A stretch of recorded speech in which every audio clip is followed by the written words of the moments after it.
সুপ্রিয় দর্শক, আসসালামু আলাইকুম। আবারও একটি কেক রেসিপি নিয়ে চলে এলাম। আজকের ভিডিওতে একটি বার্থডে কেকের A to Z আপনাদের সাথে শেয়ার করব। আজকে থাকছে একটি লেমনস স্পঞ্জ কেক টিউটোরিয়াল, সঠিকভাবে কেকের জন্য হুইপ ক্রিম তৈরি, চকলেট কেক ডেকোরেশনের জন্য সঠিকভাবে চকলেট গানাশ তৈরি সহ কেক ডিজাইন সবই থাকছে আজকের ভিডিওতে। আরও থাকবে কিছু টিপস অ্যান্ড ট্রিক্স, যেগুলো জানা থাকলে আপনাদের আশা করছি কাজে আসবে। তাই সাথেই থাকুন, দেখতে থাকুন সম্পূর্ণ ভিডিওটি, আশা করছি ভালো লাগবে। প্রথমে একটি ভ্যানিলা স্পঞ্জ কেক বানিয়ে দেখাবো। এর জন্য প্রথমে একটা পরিষ্কার আর শুকনা বোল নিয়েছি 3টা ডিম।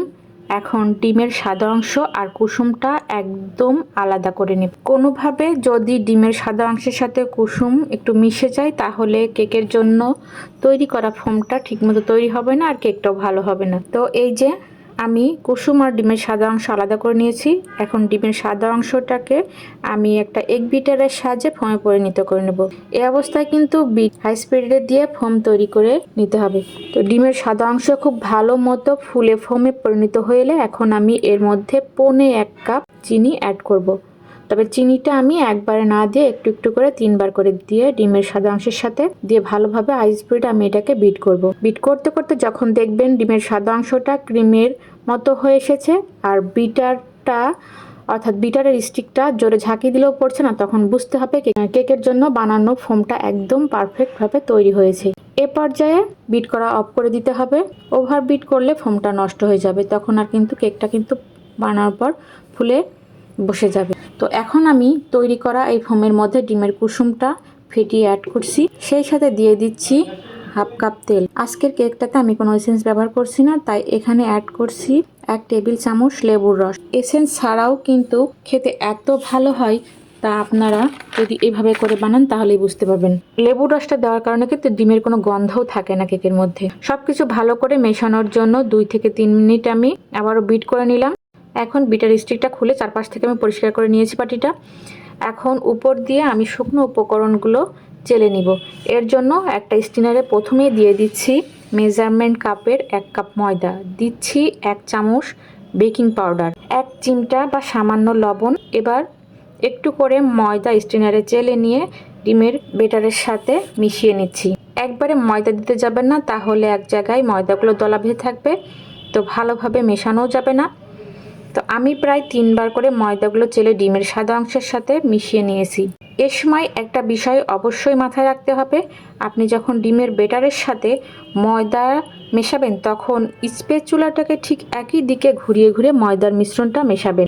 স্প্যাচুলাটা উল্টা দিক দিয়ে ঘোরাতে গেলে কিন্তু ফোমটাও নষ্ট হয়ে যাবে, সেক্ষেত্রে কেক তৈরির পরে কেকটা ফুলে কিন্তু আবার বসে যাবে। তাই চেষ্টা করবেন একই দিকে স্প্যাচুলাটাকে ঘুরিয়ে বেটারটাকে মেশানোর। ময়দা ভালো করে মেশানোর পর এখন অ্যাড করে দিচ্ছি 3 টেবিল চামচ লিকুইড দুধ। এতে কেকের বেটারটা একদম পারফেক্ট হবে। দুধ মিশিয়ে নেওয়ার পর স্প্যাচুলাটাকে একটু উঁচু করে ধরলেই দেখতে পাবেন কেকের মিশ্রণটা এইরকম ভাবে ভাঁজ হয়ে পড়ছে। তখন বুঝতে হবে কেকের জন্য বেটারটা একদম পারফেক্ট হয়েছে। তো এখন আমি একটা কেক মোল্ড নিয়েছি আর মোল্ডটাকে আগেই আমি বাটার পেপার বিছিয়ে এর উপর তেল ব্রাশ করে নিয়েছি।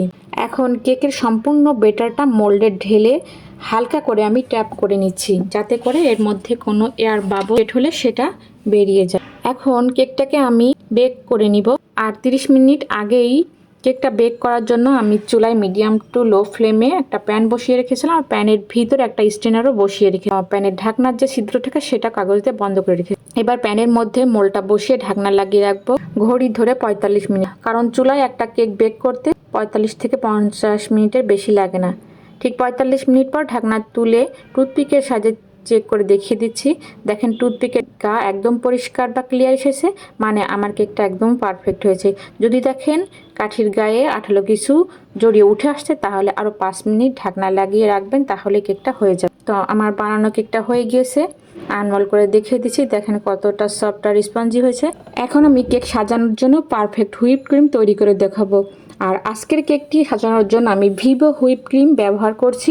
এটা হচ্ছে Vivo ambient whip cream with vegetable fat. এর গায়ে মেয়াদ উত্তীর্ণের তারিখ, ইনগ্রিডিয়েন্টস, ইনস্ট্রাকশন সবই দেওয়া আছে, আপনারা সেভাবে করে এটা তৈরি করে নেবেন। এই একটি প্যাকেটে প্রায় 4.5 কাপের মতো ক্রিম থাকে। যেটা দিয়ে 4 থেকে 5টি কেক সহজেই ডেকোরেশন করা সম্ভব। তো প্যাকেটটাকে আমি এবার আপনাদের খুলে দেখিয়ে দিচ্ছি। প্যাকেটের সাইড যে ত্রিকোণ শেপ দিয়ে সিল করা আছে সেটা খুললেই দেখতে পাবেন এর সাইডে একটি গোল করা চিহ্ন দেওয়া আছে। ঠিক ওই গোল করা চিহ্ন বরাবর একটা শক্ত কিছু দিয়ে বা শিক দিয়ে ছিদ্র করে নেবেন। তারপর প্যাকেট ভালো করে ঝাঁকিয়ে নিয়ে ক্রিমটা ব্যবহার করবেন। এখন আসেন দেখিয়ে দিচ্ছি ক্রিমটা কীভাবে আমি তৈরি করি। আমি যে পাত্রে ক্রিমটা তৈরি করব সেটা 3 ঘন্টা আগেই ডিপে রেখেছিলাম, সাথে বিটারের যে স্টিকটা থাকে সেটাও রেখেছিলাম একই সাথে। দেখতেই পাচ্ছেন বাটিতে আর স্টিকের গায়ে এখনও কিন্তু বরফ জমে আছে। তো এখন প্যাকেট থেকে আমি মেজারমেন্ট কাপের 1 কাপ হুইপ ক্রিম একটা বাটিতে নিয়ে নিলাম। আর এখন প্যাকেটের ছিদ্রযুক্ত অংশটা টিস্যু দিয়ে ভালো করে মুছে মোটা টেপ দিয়ে ভালো করে এটা সিল করে রেখে দিব, যাতে করে এর মধ্যে কোনো বাইরের বাতাস না ঢুকতে পারে। কিভাবে করছি একটু খেয়াল করলে বুঝতে পারবেন। প্যাকেট সিল করার পরে এটা থেকে 2 থেকে 2.5 মাসের মধ্যে ব্যবহার করে ফেলতে হয়। বেশি দিন সংরক্ষণ করলে ক্রিমটা ভালো থাকে না, তাই 2 থেকে 2.5 মাসের মধ্যে এই ক্রিমটা শেষ করার চেষ্টা করুন। আর ফ্রিজের নির্দিষ্ট স্থানে প্যাকেটটি রেখে দেবেন যেন নড়াচড়া না হয়। যাই হোক, আমি ক্রিমের ব্যবহার বিধিটা একটু বুঝিয়ে দিলাম বা দেওয়ার চেষ্টা করলাম। আরও ভালো করে বোঝার জন্য আপনারা প্যাকেটের গায়ে যে ইনস্ট্রাকশন দেওয়া আছে সেটা ভালো করে দেখে নেবেন। এখন কেকের জন্য ক্রিমটা বানিয়ে দেখাচ্ছি। এখানে দুটো ট্রিক্স ভালো করে ফলো করলে আপনারা কেকের জন্য পারফেক্ট ক্রিম তৈরি করে নিতে পারবেন, যেটা গরমেও গলে যাবে না। তো প্রথমে হাই স্পিডে ক্রিমটা আপনি 2 মিনিট বিট করবেন। তারপর 1 কাপ ক্রিমের মধ্যে 3 টেবিল চামচ আইসিং সুগার অ্যাড করবেন। পারফেক্ট ক্রিম বানানোর জন্য ভালো মানের আইসিং সুগারটাও কিন্তু বিষয়টি অবশ্যই মাথায় রাখবেন। কীভাবে পারফেক্ট আইসিং সুগার বানাতে হয় তার একটি ভিডিও আমার চ্যানেলে দেওয়া আছে, চাইলে আপনারাও সেটা দেখে নিতে পারেন। আমি ডেসক্রিপশন বক্সে লিঙ্কটা দিয়ে রাখব। আইসিং সুগার দেবার পর ক্রিমটা আবারও 3 মিনিট বিট করব। তারপর এখানে একটু দুধের ফ্লেভার আনার জন্য 3 টেবিল চামচ গুঁড়া দুধ অ্যাড করব। গুঁড়া দুধ দেবার পর এটাকে আরও 2 মিনিট ক্রিমটাকে আমি বিট করব। বিট করতে করতে এক সময় দেখবেন ক্রিমের ঘনত্বটা একদম স্টিকি হয়ে এসেছে। দেখেন আমি বিটারের স্টিকটা ঝাঁকি দিচ্ছি কিন্তু ক্রিমটা পড়ছে না, তার মানে ক্রিমটা একদম পারফেক্টভাবে তৈরি হয়েছে। আর এই ক্রিমটা আমি আমার কিচেনে বসে কিন্তু তৈরি করছি, পাশে কিন্তু আমার চুলায় রান্নাও বসানো আছে।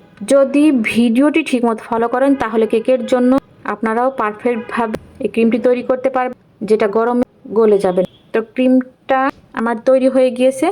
আর এই ক্রিমটা তৈরি করতে আমার 5 থেকে 7 মিনিটের মতো সময় লেগেছে। এর বেশি সময় কিন্তু লাগে না ক্রিমটা তৈরি করতে। এখন একটু ফ্লেভারের জন্য আমি 1 চামচ ভ্যানিলা এসেন্স অ্যাড করছি। যদি আপনাদের হাতের কাছে বাটার এসেন্স থাকে তাহলে বাটার এসেন্স ব্যবহার করবেন, তাহলে দেখবেন ক্রিমটা একদম দোকানে কিনতে পাওয়া ক্রিমের স্বাদের মতো হবে। তো এই মুহূর্তে আমার কাছে বাটার এসেন্স ছিল না, তাই আমি ভ্যানিলা এসেন্স দিয়েই কাজটা সেরেছি। আরও ভালোভাবে বুঝতে হলে এই ক্রিমটা তৈরির পারফেক্ট একটি ভিডিও আমার চ্যানেলে দেওয়া আছে, আপনারা সেটাও দেখে নিতে পারেন। আমি ডেসক্রিপশন বক্সে সেটা লিঙ্কও দিয়ে রাখবো।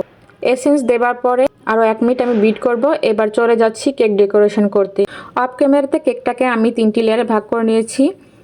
আর কেক বোর্ডের উপরে একটু ক্রিম বসিয়ে কেকের প্রথম লেয়ারটা বোর্ডের উপর বসিয়ে দিয়েছি। আর এর উপর সুগার ব্রাশ করে দিয়েছি। তারপর 1 বাই 1 লেয়ারগুলোকে আমি বসিয়ে দিয়ে সুগার ব্রাশ করে পুরো কেকটাকে আমি ক্রিম দিয়ে কভার করে নিয়েছি। এবার এই ক্রিম দিয়ে কেকটাকে আমি আধা ঘন্টার মতো ফ্রিজে রেখে দিব, যাতে ক্রিমটা ভালো মতো সেট হয়ে যায়। আধা ঘন্টা পর কেকটাকে আবারও বের করে এর উপর আবারও কিছুটা ক্রিম লাগিয়ে ভালো করে ক্রিম দিয়ে কভার করব আর ভালোভাবে ফিনিশিং দিয়ে নেব। ভালোভাবে ফিনিশিং দেওয়া হয়ে গেলে আর আধা ঘন্টার মতো আমি কেকটাকে ফ্রিজে রেখে দেব। আজকের কেকটি আমি চকলেট দিয়ে ডেকোরেশন করব। আর এর জন্য আমি চকলেট গানাশটা তৈরি করে নিচ্ছি। প্যানে প্রথমেই দিয়ে দিচ্ছি 1/3 হুইপ ক্রিম। তারপর প্যানটা আমি চুলায় চাপিয়ে দিয়েছি আর লো আঁচে ক্রিমটা নেড়ে জাল করছি। ক্রিমটা যখন ফুটে উঠেছে তখন চুলার জালটা অফ করে দিয়েছি। এখন একটা বাটিতে আমি 1/2 কাপ গ্রেট করা হোয়াইট চকলেট নিয়েছি আর সেই সাথে 1/2 কাপ ডার্ক চকলেট নিয়েছি। এরপর ফুটিয়ে নেওয়া গরম ক্রিমের মিশ্রণটা আমি চকলেটের মধ্যে দিয়ে দিচ্ছি।